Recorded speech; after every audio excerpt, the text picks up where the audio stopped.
l'architecte des temps et de l'espace, le maître de l'histoire et le conservateur de toutes choses tant visibles qu'invisibles, Yahushua Hamashi. Moi, Patrick Mouyaya Katembwe, je jure de servir en toutes circonstances, avec fidélité et loyauté, la République démocratique du Congo, d'aimer et de respecter mes compatriotes, de protéger le bien commun et de promouvoir l'unité et la fraternité nationale. Mesdames et messieurs, nous vous aimons et saluons dans le beau nom de notre Seigneur et Sauveur Jésus-Christ. Merci de votre fidélité à la télévision de Jésus-Christ, le chemin, la vérité et la vie CVV.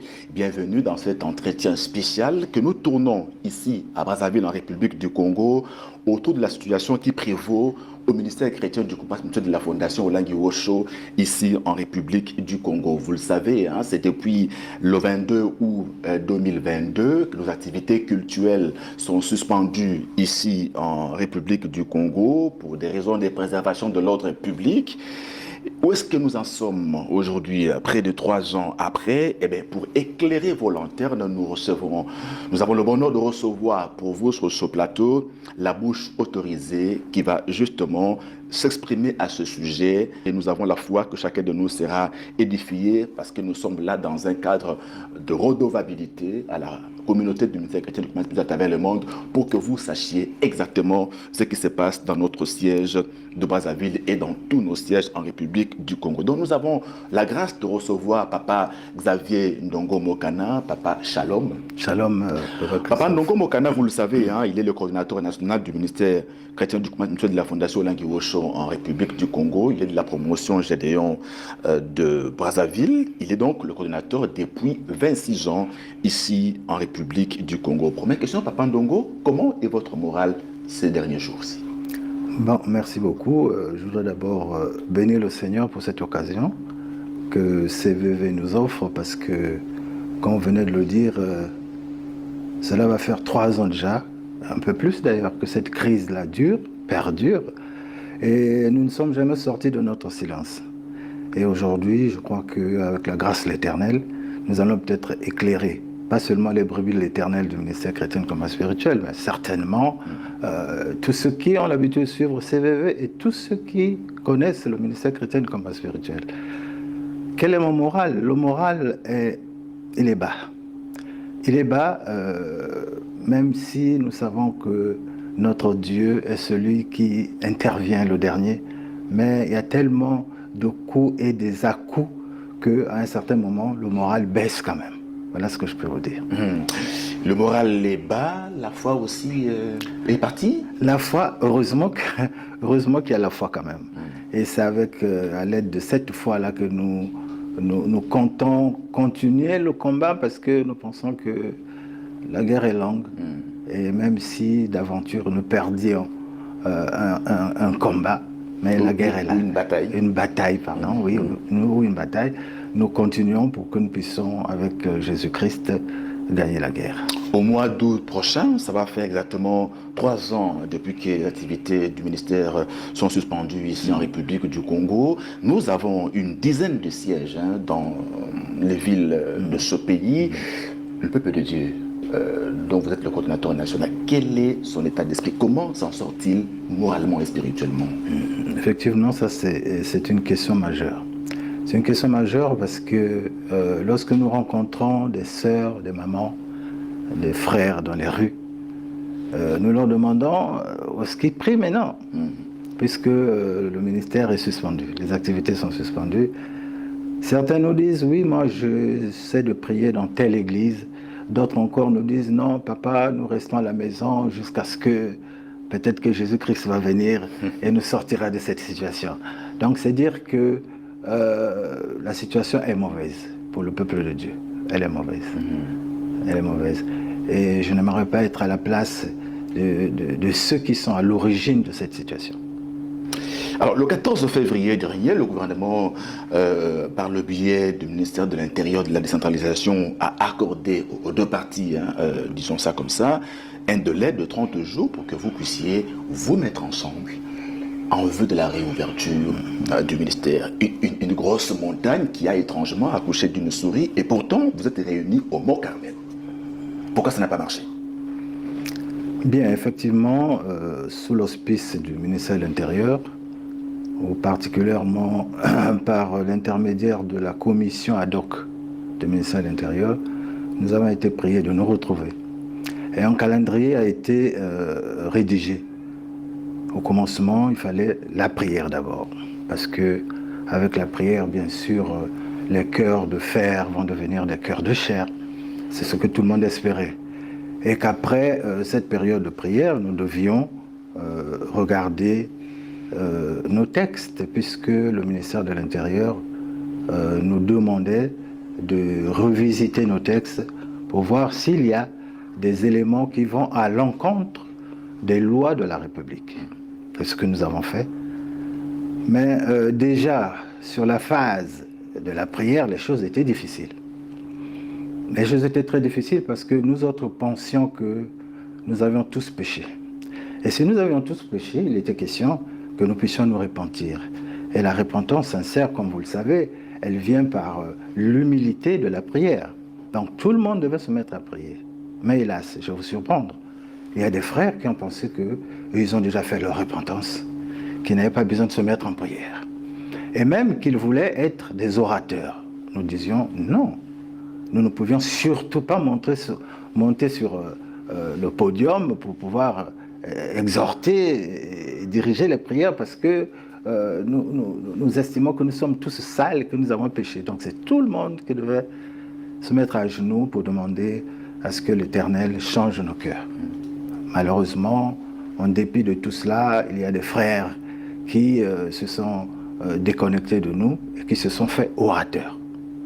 À leur risque et péril. Je dis à leur risque et péril parce que il n'y a que Dieu qui sait si la repentance a été sincère en ce qui les concerne. Nous les avons laissés et ils se sont fait orateurs pendant cette période. Alors, nous avons eu 7 jours de prière. Les choses se sont allées un peu dans tous les sens parce que il fallait savoir qui devait commencer, qui devait terminer. Et aussi, comme nous avions dit que nous programmions l'arrivée de certains hommes de Dieu de l'extérieur qui devaient nous aider, étant donné que nous pensions au demeurant que nous ne pouvions pas enseigner. Il fallait donc amener les hommes de Dieu, appeler les hommes de Dieu d'un peu partout. Et en commençant par Kinshasa, bien sûr. Kinshasa, qui est la source, Kinshasa qui nous a formés, Kinshasa qui nous a montré Jésus-Christ, nous a fait aimer Jésus-Christ. Il y a eu opposition de la part des frères, des autres frères. Qui ne voulaient absolument pas parler. Pas du tout, il ne faut pas parler de Kinshasa, etc.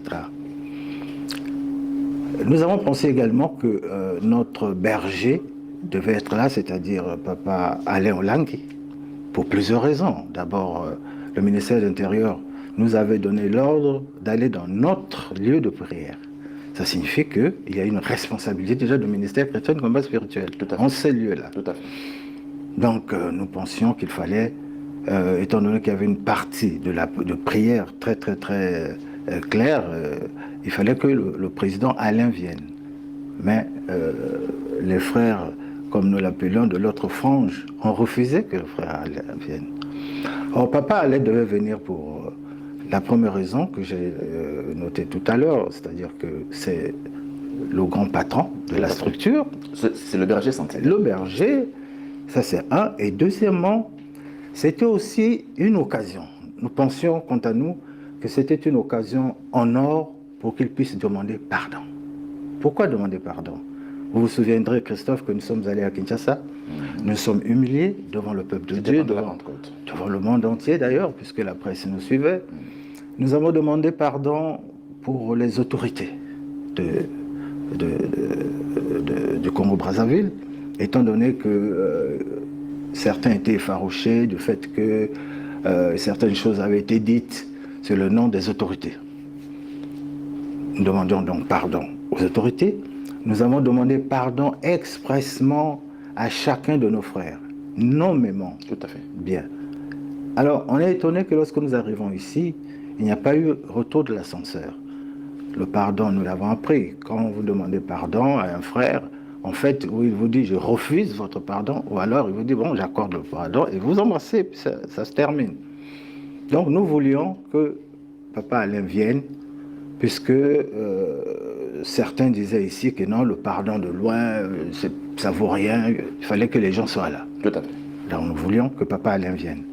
Donc nous avons constaté que nos frères demandaient et la chose qu'ils voulaient obtenir et le contraire de cette chose.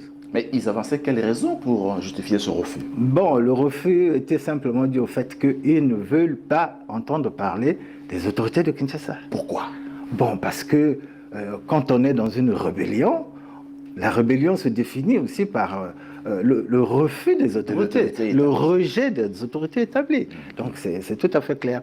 Papa Alain étant une autorité établie, les rebelles estiment que c'est pas lui l'autorité qu'il fallait. Donc voilà, c'était cela. Vous l'avez enfin prononcé, le mot rebelle.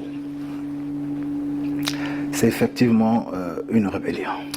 Alors, il est question des textes dont on a parlé. Bon, il fallait un toilettage, il fallait un nettoyage pour, soi-disant, les rendre conformes aux lois et règlements de la République du Congo, mais aussi conformes à la vision de Papa et Maman Olengi. Qu'est-ce qui n'est pas conforme à ces lois et règlements de ce pays dans nos statuts? Bien, Christophe, vous voyez, nous avons voulu mettre nos frères devant leurs responsabilités. Lorsque nous sommes arrivés au Mont Carmel, il était question de nous scinder en sous-commission.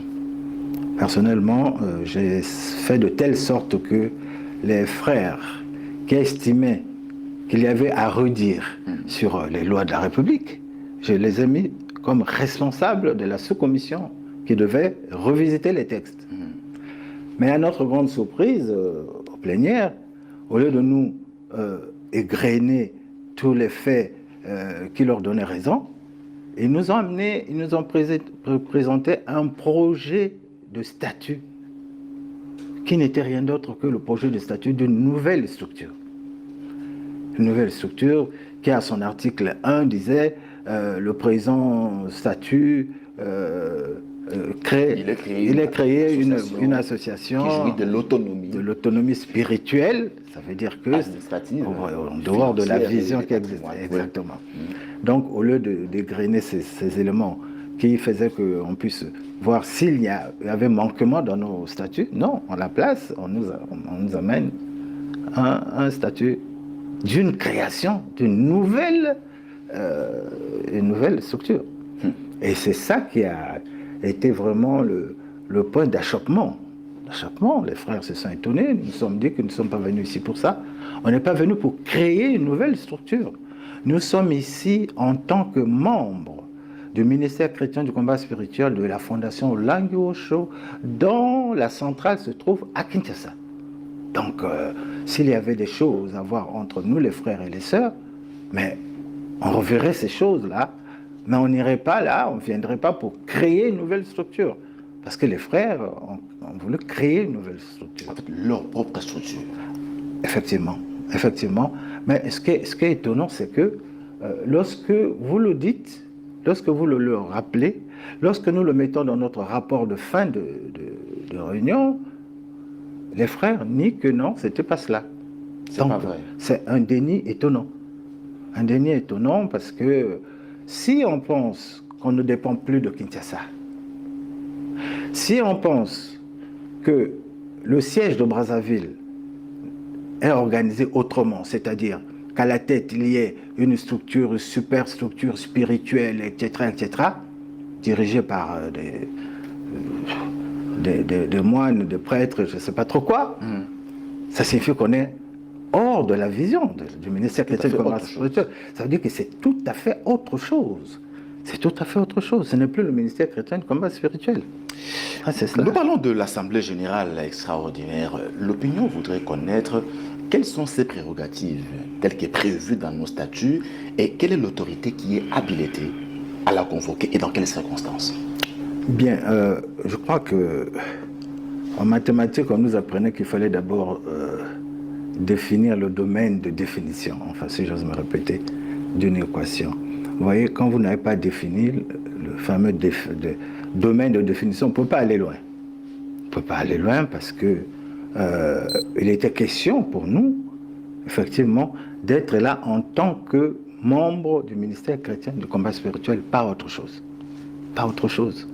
Voyez-vous, nous étions là en tant que membre du ministère chrétien du combat spirituel, pas autre chose.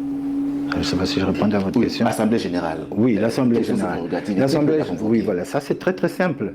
Dans nos statuts, l'Assemblée générale du ministère chrétien de combat spirituel, d'une manière générale, ne peut être convoquée que dans une région, par exemple, comme la nôtre, Brazzaville, que par le coordonnateur national. Okay. Ou alors, ailleurs, sur le plan international, par le président du conseil d'administration. Donc, en la personne ne peut pas aller en langue. Donc, prérogative exclusive. Exclusive. Réservée au coordonnateur national que Tout vous à êtes, fait. ou au numéro 1 de la Fondation Orlando Roche. Ce qui fait que s'il y a des gens qui parlent au nom d'une assemblée générale qui n'a pas été convoquée par les personnes habilitées, cette assemblée et les résultats de cette assemblée sont de nul effet, de sans effet. Tout simplement. Aucune valeur juridique. Aucune valeur juridique. Aucune valeur juridique. Tout à fait.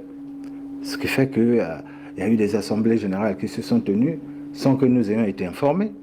À la dernière minute, on nous a envoyé des convocations, mais est-ce que ceux qui nous ont envoyé des convocations avaient le droit de nous envoyer des convocations? Ou bien en fait, c'est nous qui dirigeons le ministère ici qui devraient les inviter, les convoquer pour une Donc les résolutions issues de ce qu'on pourrait appeler ou qualifier de messe noire sont de nul et de nul effet. De nul effet, à notre entendement. Juridiquement, de nul effet.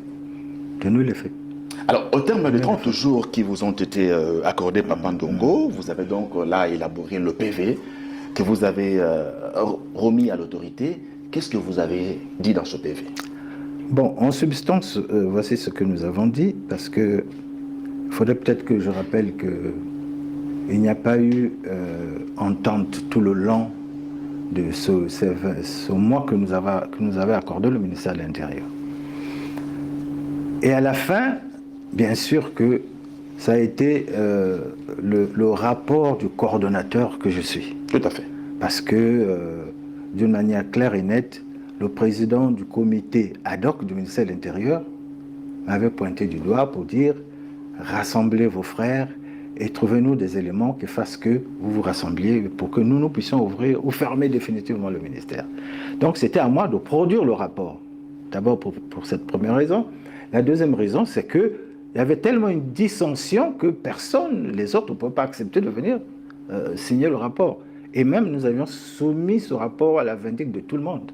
Les personnes acceptaient, les gens sont allés dans des colères pas possibles, rappelant des choses innommables, etc. Et nous, qu'est-ce que nous disions dans notre rapport? Nous disions ceci aux autorités du ministère de l'Intérieur. Nous leur disions, nonobstant le fait qu'il n'y avait que nous pour pouvoir convoquer le conseil l'Assemblée générale. Nous disions qu'il était impossible de convoquer l'Assemblée générale pendant ces moments pour deux raisons. La première raison, c'est que les brebis de l'Éternel se sont éparpillées depuis bientôt 3 ans. Or, pour qu'il y ait Assemblée générale, il faut réunir tout le monde. Sinon, pratiquement plus de la moitié des éléments du ministère chrétien de combat spirituel. Nous étions incapables de le faire parce que nous ne savions pas où étaient les uns, où étaient les autres. Ça, c'était la première raison. La deuxième raison, pour convoquer une assemblée générale comme telle, il faut avoir les moyens. Donc, nous avons conséquemment à cela demandé dans notre rapport à ce que le ministère de l'Intérieur puisse nous accorder, ouvrir le ministère.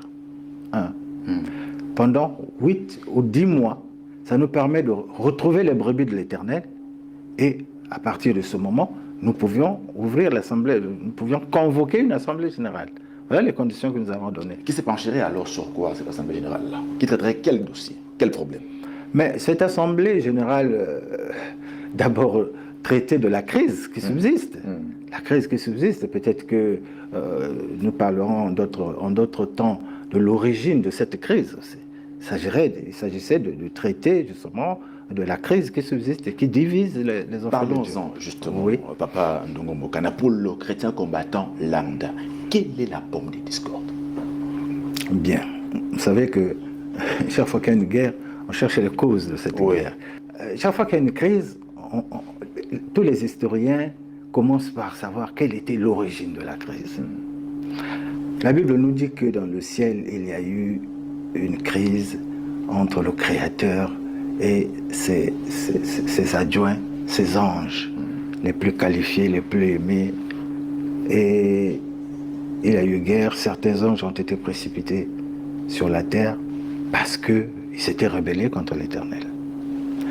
Notre crise est une crise de rébellion, une crise des gens qui cherchent et qui ont cherché à ce que le contrôle du ministère chrétien de combat spirituel sur le plan international soit en leur faveur. Vous voyez, c'est ça le problème, d'abord.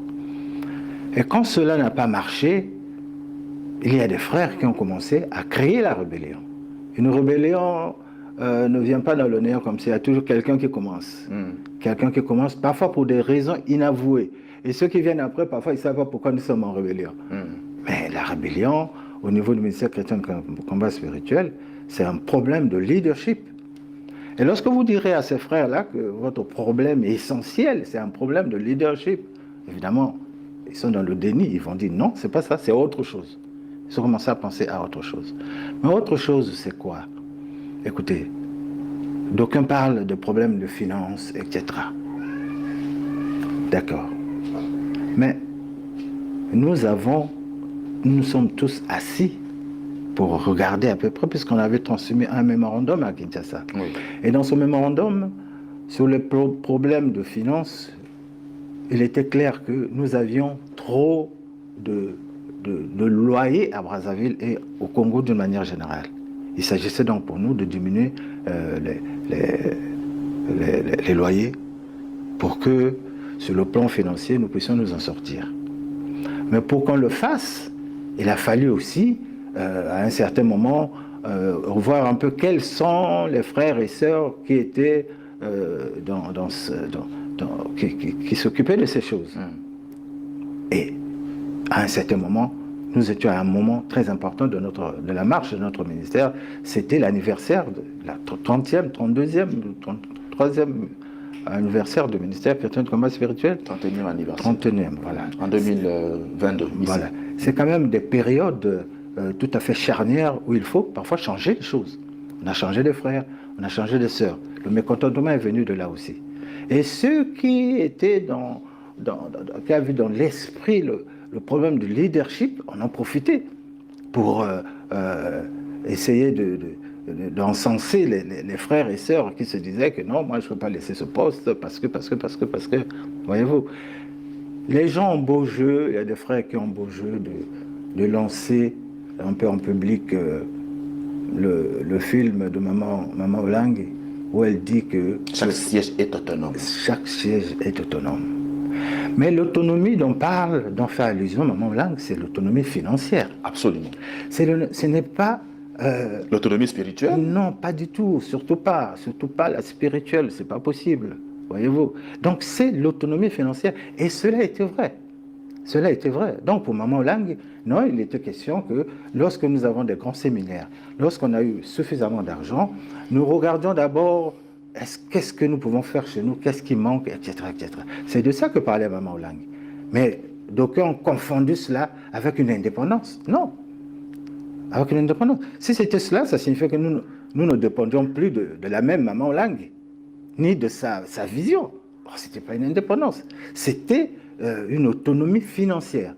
Commencez par vous occuper de vous-même avant de faire autre chose. C'était ça.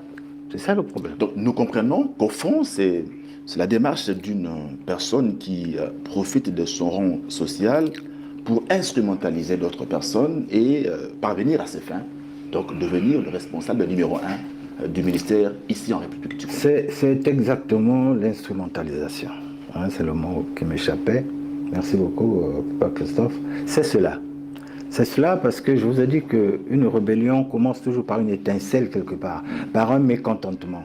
La Bible nous a montré que les anges déchus voulaient être plus que Dieu. Et c'est ça le problème. Nous avons eu des frères qui, lorsque nos parents nous quittent, il y a des frères qui estimaient que eux, ils étaient le premier fils de papa et maman Langue. En tant que premier fils de papa et maman Langue, ça signifie que l'héritage devait leur revenir. Ça, c'est des choses qu'ils ne vous disent pas, mais je crois qu'on n'a même pas besoin du Saint-Esprit pour comprendre cela. Il devait être, il y en a qui se réclamaient des fils de la césarienne, hein, sortis par la césarienne. Qui elle-même disait que Brazzaville, c'est un siège qu'elle a accouché par césarienne. Nous tous, donc. Oui. C'est pas seulement un ou deux frères. Mais certains se sont accaparés de cela pour dire que non, le fils de la césarienne est le premier fils. Donc, c'est à lui que devait revenir l'héritage. Mais malheureusement, les choses se sont passées autrement. Parce que, pourquoi je dis autrement? Et cela ne s'est pas passé par la chair, ça s'est passé par l'esprit. Souvenez-vous, nous étions à Ouissou. Si la mémoire ne me lâche pas, nous étions à la convention de la jeunesse, la JCC. Au cours de cette convention, papa et maman sont vivants. Hein. Donc, je crois, 5 ans ou 4 ans avant qu'ils ne partent que le Seigneur ne les rappelle. Au cours de cette convention, l'orateur principal qui était là, avant de commencer la parole, il a appelé Olangui Alain. C'est le prophète Ebenezer Tété. C'était lui, c'était Ebenezer Tété. Il lui a dit, Papa Alain, pendant tout le temps, je vais prêcher, vous restez couché à mes pieds. Sur l'autel de Dieu. Sur l'autel de Dieu. Et Papa Alain s'est exécuté. Il a prêché. Et après, il y a eu une prophétie. Et la prophétie disait ceci, que cet homme, Papa Alain Olangui, remplacera les parents. Mais je vous fais remarquer que les parents étaient vivants, ils étaient en santé normale, il n'y avait pas, non, ils sont allés dans tel hôpital, etc., etc. Des années avant, c'est une prophétie qui s'est exécutée, tout simplement, la prophétie a vu le jour où Papa Alain est devenu, effectivement, le responsable de la fondation Langue Osho et du ministère chrétien de commun spirituel et de toutes les structures qu'elle draine. Donc, le fait que Papa Alain devienne responsable n'est pas un hasard, c'est de Dieu. C'est de Dieu. Qu'est-ce qu'on aurait pu imaginer à cette époque-là que Papa Alain pouvait devenir le responsable du ministère chrétien de commun spirituel? Personne, sauf Dieu. Alors, nous sommes en 2018, Papa Ndongo Mokana, vous conduisez une délégation importante de la République du Congo, de Brazzaville à Kinshasa, pour faire allégeance au nouveau leadership de la fondation Langue Osho incarné par Papa Alain Gabriel Olangui. C'était pas là une façon pour vous de leur couper un peu l'herbe sous les pieds? En fait, c'était fait sans calcul. C'était fait sans calcul. Bon, la crise avait commencé, parce qu'il y avait déjà eu crise à Pointe-Noire, il faut que les gens sachent ça. Nous l'avons colmaté, cette crise, on a essayé de faire de telle sorte que les choses s'estampent, etc., etc. Et nous savions déjà quels étaient les auteurs. Quels étaient les auteurs? Et c'est les mêmes. Alors, nous nous réunissions en staff élargi pour décider d'aller à Kinshasa parce que dans nos us et coutumes, au ministère chrétien, on n'aime pas le mot coutume, mais us, dans nos habitudes. Dans nos habitudes, pour ceux qui doutent encore de cela. Ou selon la vision. Voilà, selon la vision. Je crois que c'est mieux. Alors, selon la vision, nous devions nous rendre chaque année, donc, saluer les responsables du ministère chrétien de commun spirituel. Oui. Nous réunissons donc la fondation, nous réunissons plutôt le staff, et puis, bon, nous devons partir. Il faudrait qu'on annonce ça au peuple de Dieu. Il y en a qui ont refusé catégoriquement. Catégoriquement, parce que pour eux, aller faire allégeance à qui? Alain ne vaut pas Maman Olangui. Si c'était encore Maman Olangui, ok, mais pas Alain. Vous comprenez que ça vient de loin. Ces choses-là viennent de loin. C'est un peu l'histoire, pardonnez-moi, mais je crois que c'est cela. C'est un peu l'histoire d'Ésaü et de Jacob. Moi, je suis le grand frère, Ésaü. Toi, Jacob, tu es le petit frère. Tu n'as pas droit à l'héritage. Puisqu'il y en a qui se prévalaient, il y a des rebelles qui se prévalaient grand frère, le fils aîné. Donc, vous comprenez le cheminement moral, spirituel, ambigu dans le cerveau de ces gens-là. Pour eux, c'est eux, le grand frère. Donc, D'où justement, je crois que le mot n'est pas assez fort quand je dis cette haine viscérale sur Papa Alain. Haine viscérale. Ah oui, parce que, écoutez, Papa Alain s'agenouille, s'humilie avec tout le monde pour demander pardon d'une manière tout à fait nominale à tout le monde. Et vous refusez ce pardon. Vous dites que non, il faut qu'il soit là. Ok. L'occasion se présente et nous voulons faire venir Papa Alain. Vous dites non, il n'a pas le droit de venir ici parce que nous, avec Kinshasa, on ne traite pas, etc., etc. Vous comprenez que... Qu'est-ce qu'on veut finalement? Bien. C'est cela. Les choses sont claires. Les choses sont claires. D'un côté, Papa Ndongo Mokana, on tient mort de cul, ça a coupé le pont avec Kinshasa. De l'autre, on s'accroche à la vision de Papa et Maman Olengi, un peu comme un naufragé s'accrocherait sur une bouée de sauvetage. Est-ce que finalement, le message du combat, le nom de Papa et Maman Olengi, n'est-il pas devenu pour eux un fonds de commerce spirituel? C'est un fonds de commerce et j'ajouterais que c'est la malice du diable. C'est la malice du diable. Ceux qu'ils font savent que s'ils ne parlent pas le Maman Olengi, le peuple de Dieu n'adhérera pas à leur aventure. C'est une aventure. Sans lendemain. Ah, c'est une aventure. C'est une aventure. Écoutez, on fait l'apologie de Maman Olengi. Cette femme, non, il n'y en a pas deux comme elle. Et puis, paf, brusquement, paf, non, nous, Kinshasa, on ne veut rien savoir. Ses enfants, on ne veut rien savoir. Sa vision, on n'en veut pas. Mais on s'approprie les logos de Maman Olengi. On s'approprie l'identité du ministère chrétien de commerce de Maman Olengi. Quel plagiat! C'est fou! C'est inimaginable. C'est même malhonnête. Mais il n'y a que le diable pour faire ça. Ça, c'est les malices du diable.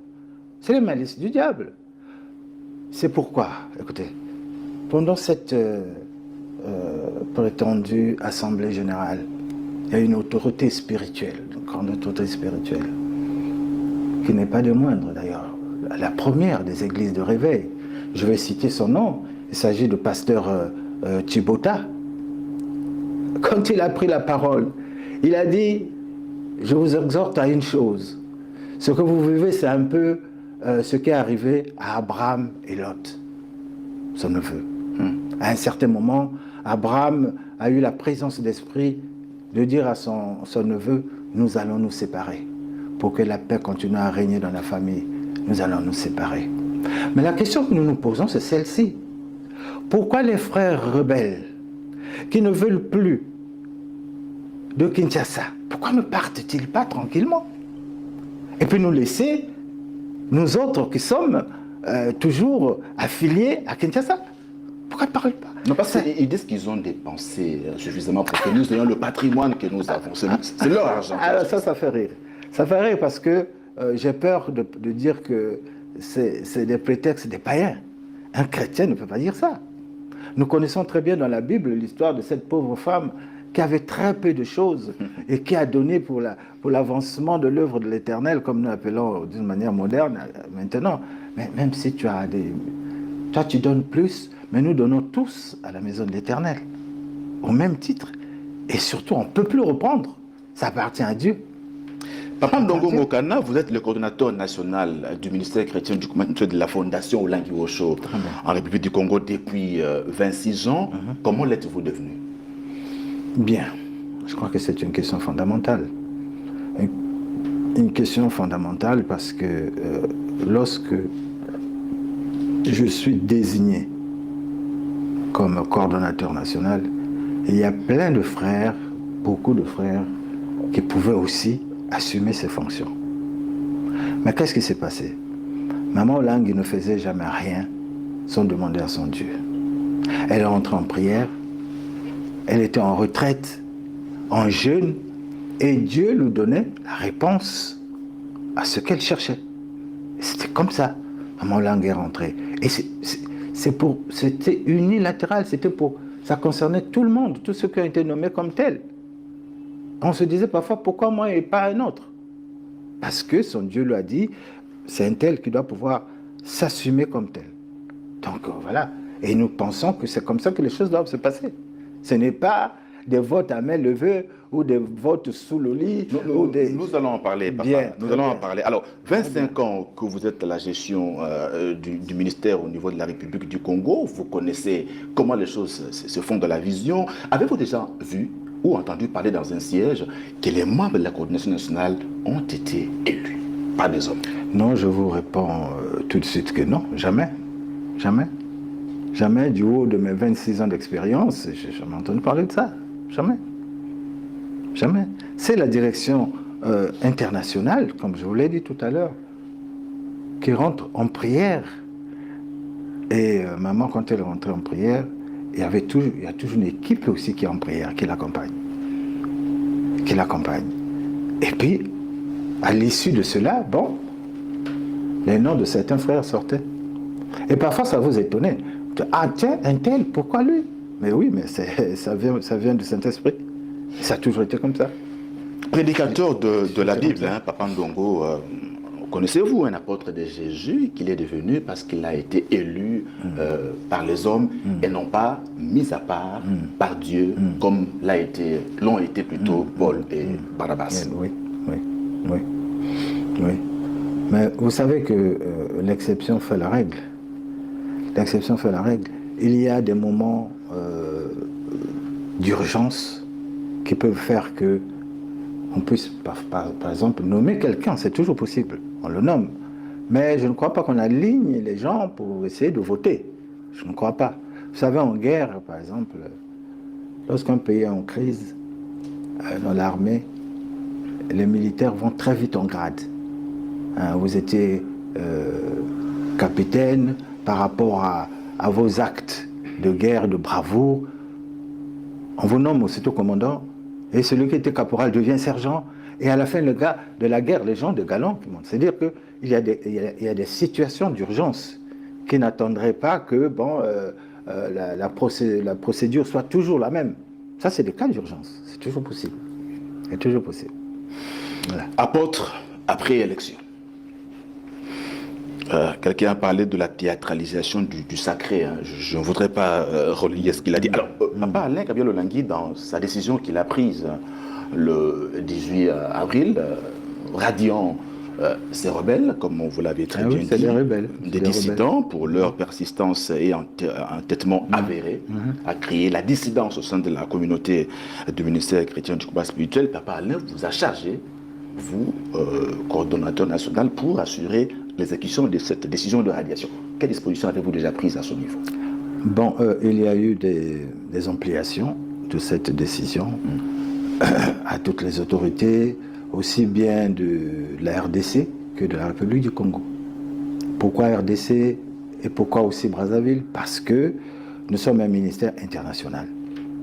Nous sommes un ministère international et il est de bonne loi que les autorités officielles sachent à peu près ce qui s'est passé quand même. Parce que le ministère chrétien du combat spirituel de la Fondation Olango-Osho est bien connu des autorités des deux pays. Donc nous, ce qu'on a fait, c'est de transmettre ces documents-là à qui de droit, par voie d'huissier. Voilà. Mais pas pour certaines autorités. Voilà. Nous le transmettons par voie d'huissier et voilà, on attend que les gens se fassent une religion de ce document-là. Voilà. Alors, on dit qu'on connaît parfaitement la vision de Papa et Maman Olangui. Eh bien, on traîne en justice l'œuvre de Papa et Maman Olangui. On demande la dissolution de la Fondation Olango-Osho au niveau de la justice ici en République du Congo. Où en sommes-nous dans ce dossier-là? Ah oui. Bon, ça aussi, c'est un aspect théâtral de la chose. Un aspect négativement théâtral de nos frères rebelles. De nos frères rebelles. Vous savez, notre pays est quand même un vieux pays. Un vieux pays dans ce sens que nous avons eu beaucoup de constitutions et c'est les lois qui font justement la solidité d'un État. Et lorsque Papa et Maman Olangui introduisent les instruments juridiques de la Fondation Olango-Osho au ministère de l'Intérieur, ils n'ont pas été refoulés. Ils n'ont pas été refoulés parce qu'ils pouvaient avoir rejet. Il n'y a pas eu rejet. Il Il n'y a pas eu rejet et cela voudrait dire que la République du Congo, avec toutes ses autorités, reconnaissent l'existence de la fondation Olang Osho. Ils connaissent. Et ils savent qu'à un certain moment, la fondation Olang Osho, dans ses textes qui sont introduits au niveau du ministère de l'Intérieur, il est bien dit que au sein de la fondation Olang Osho, il y a le ministère chrétien de commerce spirituel, il y a l'organe des mamans, des papas, des jeunes, etc. Et tout le monde. Voyez-vous. Donc, à mon entendement, non, il ne peut pas être question d'autre chose que de ce que réellement le Congo reconnaît en cette structure. Le Congo reconnaît. Les frères dissidents ont porté plainte. Ils ont voulu qu'il y ait dissolution, mais c'est vraiment grossier. Je suis en train de me demander comment des gens intellectuels, marchand, entre griffes, avec le Saint-Esprit, peuvent commettre des actes de ce genre-là. Mais est-ce qu'ils n'avaient pas lu les statuts du ministère chrétien de commerce, de la Fondation Langue et du ministère chrétien de commerce spirituel? Il est dit clairement que la dissolution de la Fondation ne peut être que l'œuvre des fondateurs. Des fondateurs. Point. Et le Congo le sait. Le Congo le sait, c'est pourquoi. Lorsque cette plainte est arrivée dans les tribunaux de la République du Congo, il ne nous reste que ce qu'on appelle le prononcé. C'est-à-dire que divulguer les résultats qui sont en notre faveur. Alors, Papa Ndongo, nous attendons donc impatiemment ce verdict pour que finalement la vérité soit rétablie. Mais dans l'entretemps, faut-il, à notre niveau alors, convoquer une véritable assemblée générale du ministère chrétien du commerce spirituel dans la République du Congo? Oui, nous disions que nous comptons et nous croyons à la justice de notre pays, qui va certainement faire la part des choses. Faire la part des choses. Et la nécessité d'une assemblée générale, elle est prévue dans nos textes. Oui. Peut-être une assemblée ordinaire ou une assemblée extraordinaire. Ça, c'est prévu dans nos textes. Oui. Mais l'impulsion doit venir de la portion centrale. La portion centrale, parce que les textes disent bien que il y a assemblée générale pour ceci, cela, pour tel cas.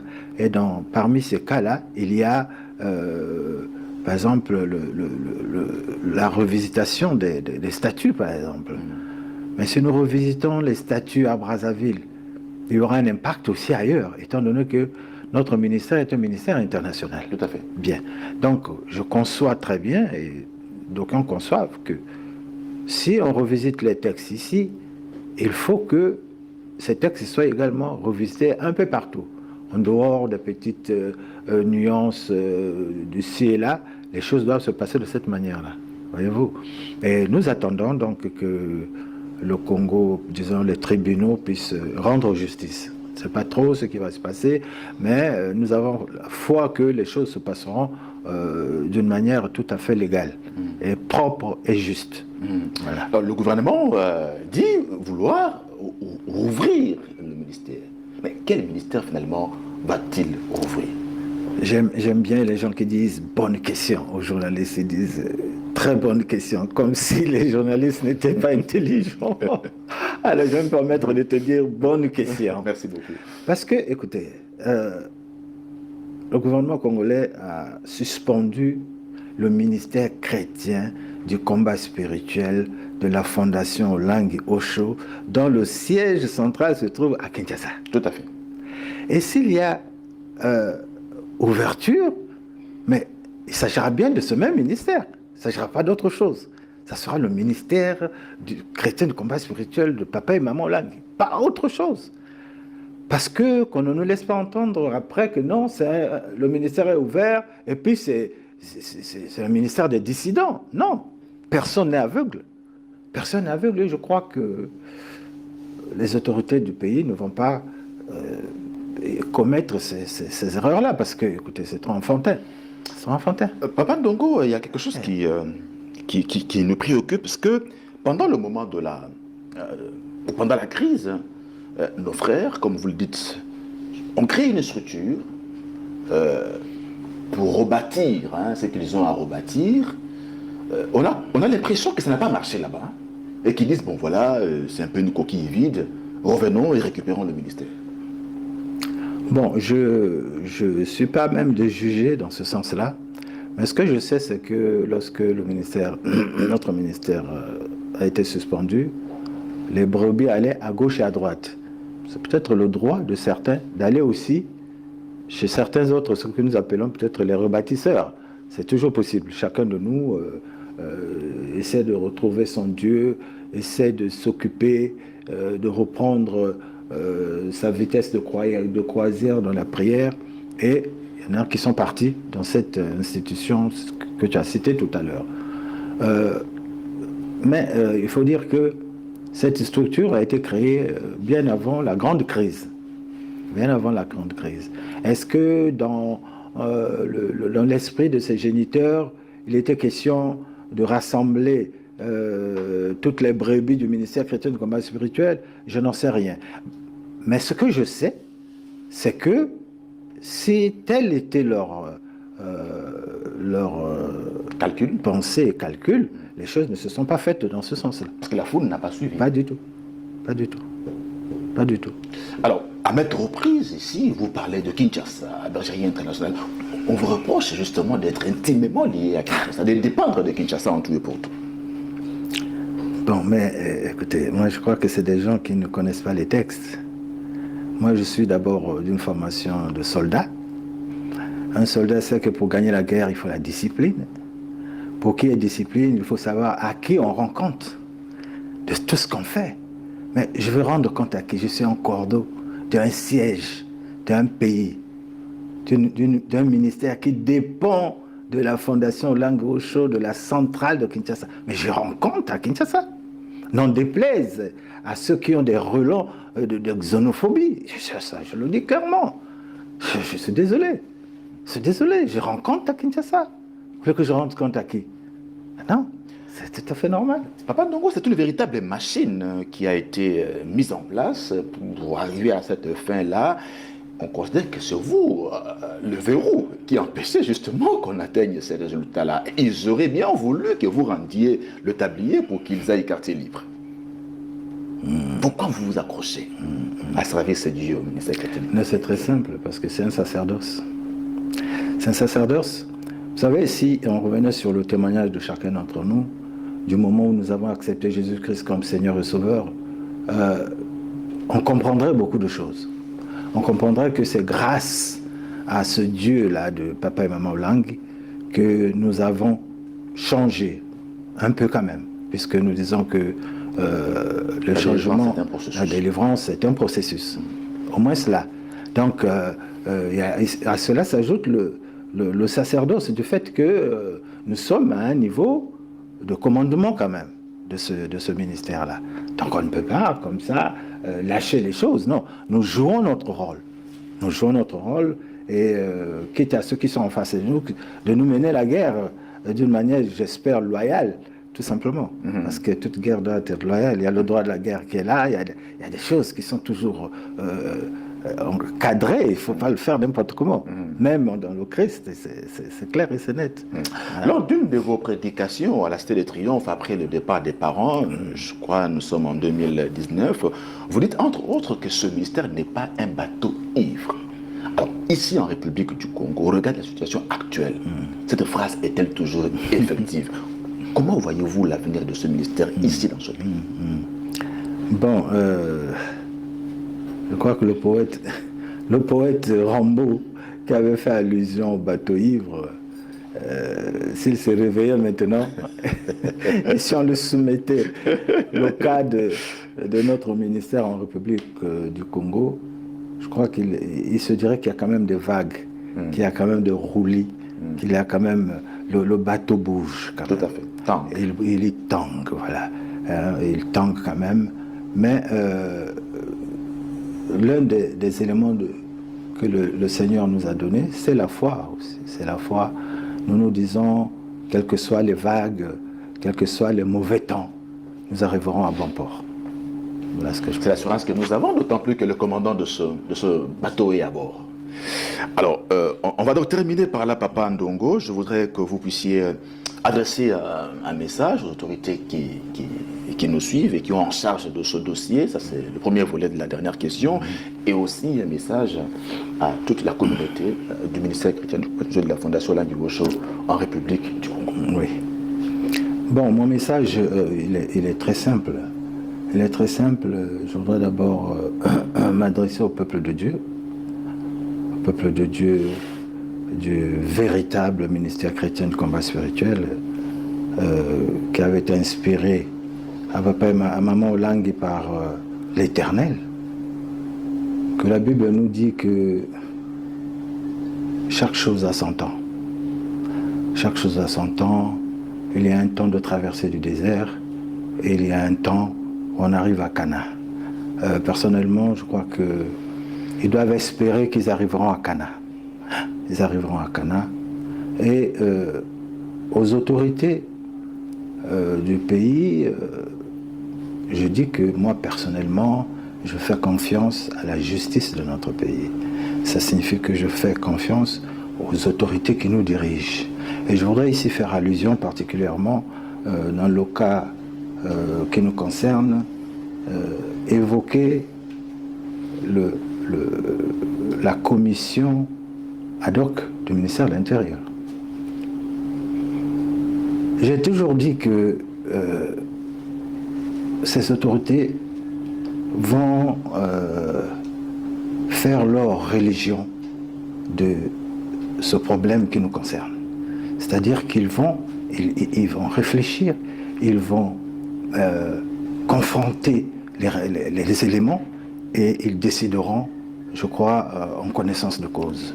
Parce que l'ouverture du ministère chrétien de combat spirituel,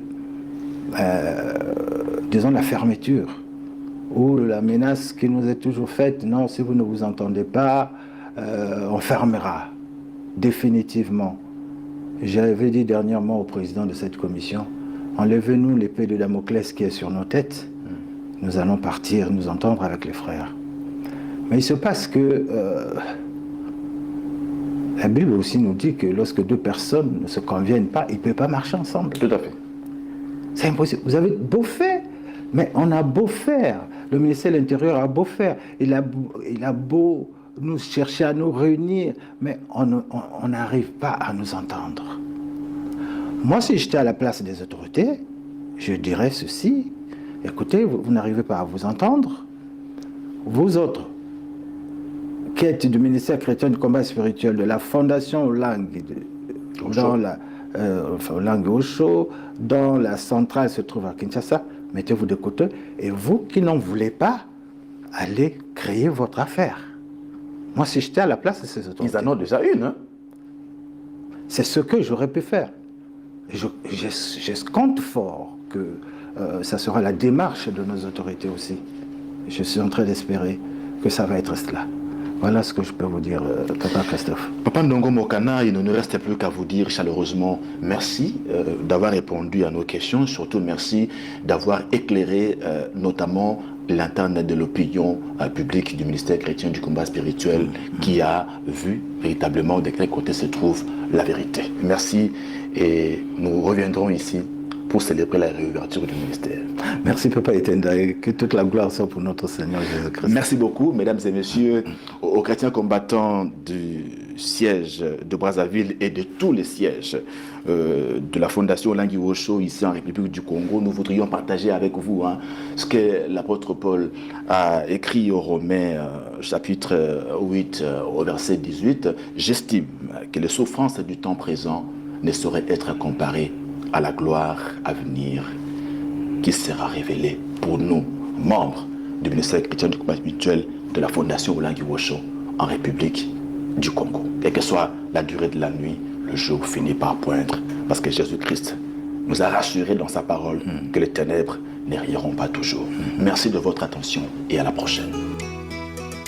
L'architecte des temps et de l'espace, le maître de l'histoire et le conservateur de toutes choses tant visibles qu'invisibles, Yehoshua Hamashi.